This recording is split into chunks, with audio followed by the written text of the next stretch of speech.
오늘을 살아가는 묵상 시간입니다. 오늘 본문 말씀 에스겔서 12장 3절입니다. 인자야 너는 행구를 준비하고 낮에 그들의 목전에서 이사하라. 내가 내 처소를 다른 곳으로 옮기는 것을 그들이 보면 비록 패역한 족속이라도 혹 생각이 있으리라. 여러분은 어렸을 때 우리가 또 이사를 종종 했던 기억들이 아마 있으실 것입니다. 친구들이 이사를 가고 또 이사를 오는 모습을 보면 자신의 삶의 터전이 변경되고 또 변화되기 때문에 많은 일들이 있습니다. 종종 그런 경우도 있죠. 좋은 집에 살다가 이사를 갔는데 점점 안 좋은 곳으로 이사를 가야만 하는 참 안타까운 그런 우리의 모습도 보게 됩니다.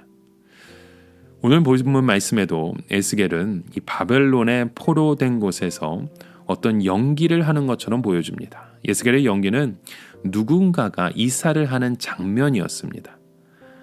그런데 그것은 정상적인 이사가 아니라 밤에 성벽에 구멍을 뚫고 몰래 도망을 치는 마치 야반 도주를 하는 그런 장면입니다. 포로된 사람들은 도대체 에스겔이 하는 짓이 무엇인지 물끄러미 구경만 하고 있었습니다. 그리고 구경하는 사람들 중에 어떤 사람은 에스겔에게 당신이 하는 짓이 무슨 짓인지요? 라고 묻는 자들도 있었습니다. 그것에 대한 에스겔의 대답은요, I don't know입니다. 왜냐하면 하나님께서 이런 연기만 하라고 하셨지 그것이 무슨 뜻인지 설명해 주시지 않으셨기 때문입니다. 포로로 잡혀온 자들은 밤에 생각을 해보게 되었습니다. 도대체 에스겔이 하는 그 짓이 무슨 뜻일까? 우리더러 또 다른 곳에서 이사하게 될 테니까 이삿짐을 꾸려 놓으라는 뜻일까? 아니면 자기 혼자 우리를 버려두고 어디론가 다른 곳으로 도망을 치는 뜻인가? 그런데 그 다음 날 하나님의 말씀이 그들에게 임합니다. 에스겔의 연기에서 이사하는 사람들은 다른 사람이 아니라 지금 예루살렘 왕이었습니다. 결국 이사하는 사람은 유다 백성들이 그렇게 믿었던 시드기야 왕이었고 그는 결국 바벨론의 망에서 몰래 도망을 치다가 붙들리는 신세가 되고 맙니다. 왜 하나님께서는 시드기야의 야반 도주를 이렇게 중요하게 취급하시는 것일까요? 그 이유는 이 시드기야는 유다의 마지막 왕이었고 가장 중요한 시기에 백성들을 바른 길로 인도해야 할 책임이 있는 사람이었기 때문입니다. 나라는 어떤 정파나 어떤 개념적인 신념을 떠나서 누구든지 지켜야 하고 국민을 살릴 수 있는 길로 인도해야 합니다. 그러나 시드기야는 이 중요한 시기에 예루살렘의 유력한 사람들의 말만 듣고 자기 자리를 유지하기 위해서 하나님의 말씀대로 나아가지 않았습니다. 결국 이것은 모든 국민을 망하게 하는 것이었고 국민들을 속인 것입니다. 유다의 왕은 다른 사람이 뭐라고 말해도 국민들이 살 수 있는 결단을 내려야만 했습니다. 즉 아무리 권력에 있는 자들이 뭐라고 해도 아닌 것은 아니라고 하고 옳은 것은 옳다고 했어야 하는 것입니다. 시드기야는 예루살렘의 그 강경파들의 눈치만 보고 그들의 입장만 대변했습니다. 그 결과 나라가 망하니까 벽을 뚫고 도망을 치다 붙들려서 바벨론 왕 앞에서 눈이 다 뽑히고 쇠사슬에 묶여서 바벨론으로 끌려오게 되고 말았던 것입니다. 그래서 하나님은 에스겔에게 그 환상 가운데 예루살렘의 일을 정확하게 보여주셨던 것입니다. 에스겔은 전혀 예루살렘에 가지도 않았는데 예루살렘 성전에서 되어지는 것을 정확하게 알게 하셨죠. 심지어 누가 죽었다고 하는데 보니까 진짜 그 사람이 그 시간에 죽은 것을 알 수 있게 된 것입니다. 또 하나는 에스겔의 이상한 행동을 하고 비유를 하는데 그것에 다 하나님의 뜻이 들어있다는 것을 보여줍니다.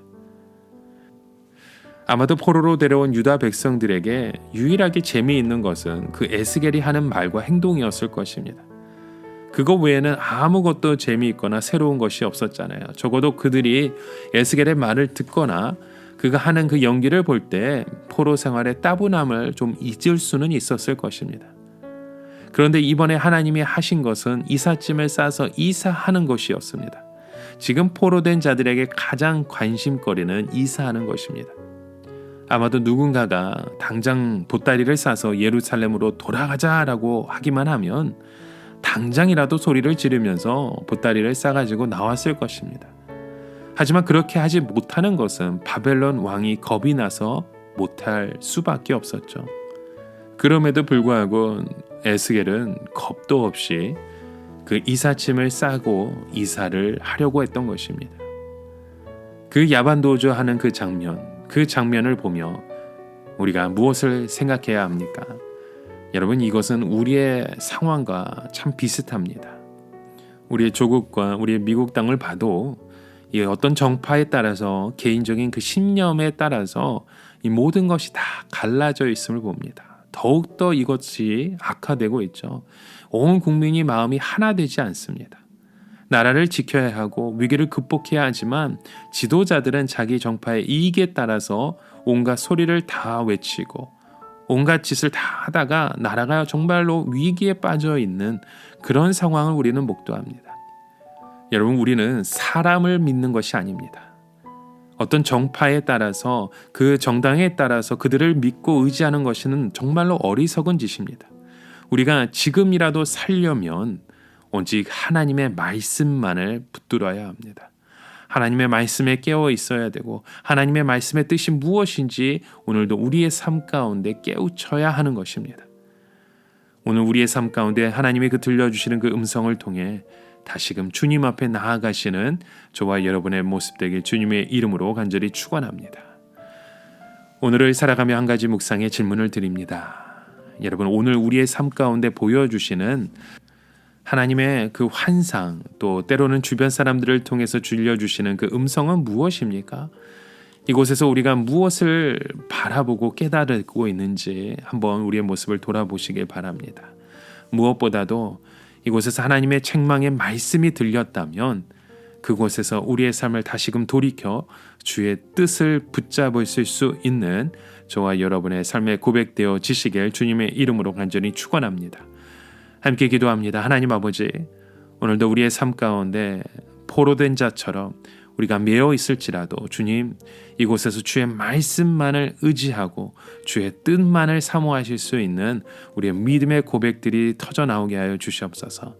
때로는 세상을 향해 우리가 질타하고 세상을 향해 우리가 주님의 모습을 소망하기도 하지만 주님, 무엇보다도 우리의 삶의 터전에서 주님만을 바라볼 수 있는 주의 손길을 경험하게 하여 주시옵소서.